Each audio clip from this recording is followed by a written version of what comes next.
The spoiler room. Cronus Network. The New Mutants Spoiler Room Discussion. Should you be interested in a spoiler free review of this film, that is currently on the channel. This here is the spoiler room, so we're getting right into the thick of things. Just as it is at a Cobra Kai dojo, mercy has no place in this spoiler room. You ruin everything. I spoil it. You know what your shrink says? You're just trying to get a little attention. This flick is set up as a horror movie, and a rather formulaic one. It would be formulaic in total were it not for the mutant angle, which admittedly is brilliant as a concept and kind of obvious when you think about it, but which has never truly been done before. The problem is that the promise of horror is never really delivered on. Creepy visuals do not a horror movie make, dark backstories in and of themselves do not make a good horror flick. It's true. Magica has a horrific backstory. Were it the movie, this film would be scary as hell, be it that she seems to have been a victim of sex trafficking. This is a horror concept that is relatable to our day and age. I mean, it's not something most of us, by any stretch of the imagination, are going to actually experience in our lives, but it is something that we have to worry about in the real world. Because of her mutant powers, which are not actually explained but feel more like magical abilities, hence her name, her story is the most interesting by far. She is able to open a portal to a magical realm or other dimension, if you will. This is something she seems to have done literally, though it may have started cognitively as a way to escape her abuses. Real life victims have expressed using similar coping mechanisms, minus the mutant powers, of course. The traffickers take on a Slender Man type persona in Magica's imagination. While I'm unfamiliar with her comic book iteration, I'm led to conclude here that she was able to obtain power within this magical dimension. She wields a badass sword she can summon at will. The power she obtained, she used to kill her victimizers. 18 of them, I believe, in what, given the character, I can only imagine were horrifically violent ways. Where the hell is that movie? Because that's pure cinematic gold. As far as horror is concerned, that shit is metal. The flick touches on this a bit, but it's a little more than a passing backstory. Though honestly, it is what is most responsible for the antagonistic obstacles later on in the film. I mean, honestly, the movie I'm imagining here is Quentin Tarantino's Kill Bill with mutant powers and horror elements. I mean, damn, that's the movie they should have made. Well, the big twist in this film is kinda telegraphed, and if you read the comics and are familiar with everyone's powers, it's really not a surprise at all. I don't read the comics, and I figured it out in the first act. I mean, really early in the first act. This is not to say every flick has to have a surprise or a twist, but this movie builds as if it's keeping a secret, and it's just really obvious to everyone watching it. The facility being a corporate entity exploiting mutants for private armies or government contracts is cool, but not terribly original, and while it needs to be kept from the characters, the audience kind of figures it out early on as well. They try and throw us off by suggesting that maybe this is a preliminary facility for potential X-Men, but if you know Xavier, you know that is, bullshit. I think it's more important that the characters suspect this than the audience, so I'm going to give them a pass on that. So, what is that big twist that I said was telegraphed? Well, Mirage is the source of the horrible visions the inmates are facing, so getting her to control her powers will end it. The good doctor is not a good doctor and is part of an organization aiming to weaponize mutants.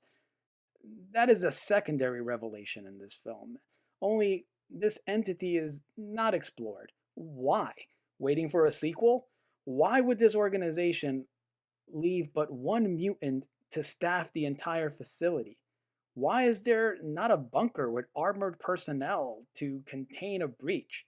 And how cool would it have been to have the New Mutants fighting cyber-suited soldiers with termination orders? Instead, we get a climax revolving around Mirage learning to control her powers. You know, typical X-Men stuff.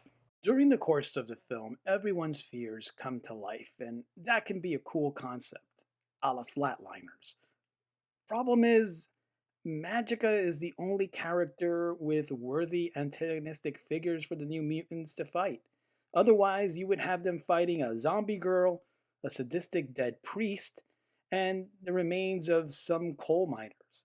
Magica has 18 Slenderman type monsters in her closet. Yes, Mirage has a giant spirit bear that emanates from her fears and is based on an old Native American legend, at least according to the flick. But this beast results mostly in a cat and mouse match. The action plays well enough, but it's not scary and ultimately feels somewhat generic. One thing that actually really worked for me was the relationship between Wolfsbane and Mirage. It's a highlight of the film, as I found their chemistry works, and Massey Williams pulls at your heartstrings.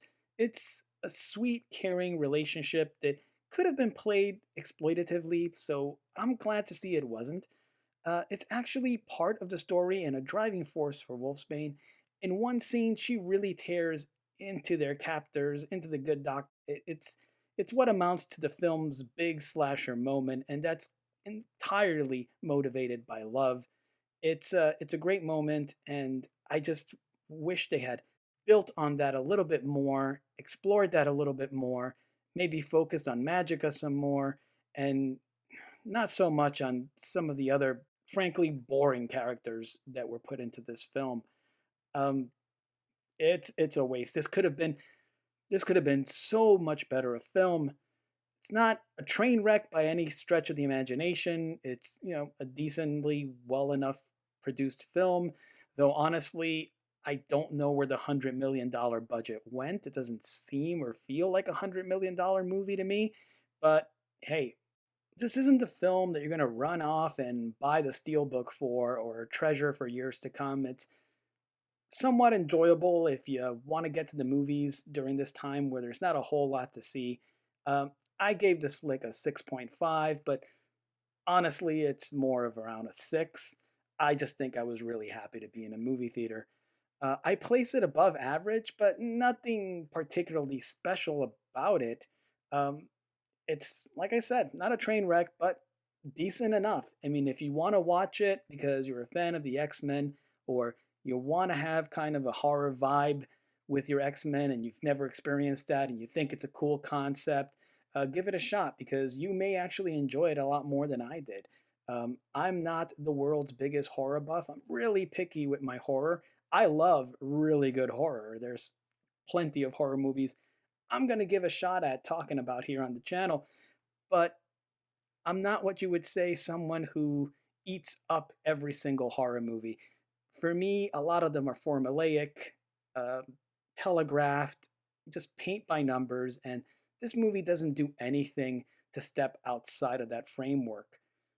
Anyway, what did you all think? What missed opportunities did you detect on your viewing? And did the horror elements work for you? Let me know in the comments. Let's build a film and geekery community together. And till next time, I'm out. All right, so I'm aware that I kept calling Magic Magica, and that does seem more natural to me, though Magic sounds cooler, admittedly. But I I kind of had this idea, this something in my head telling me there is a Magica, and then it occurred to me who I was thinking of. Magica, the spell. Yeah, yeah. I was totally bringing in a DuckTales character, or at least her name. I mean, I wasn't confusing the characters. I'm not insane.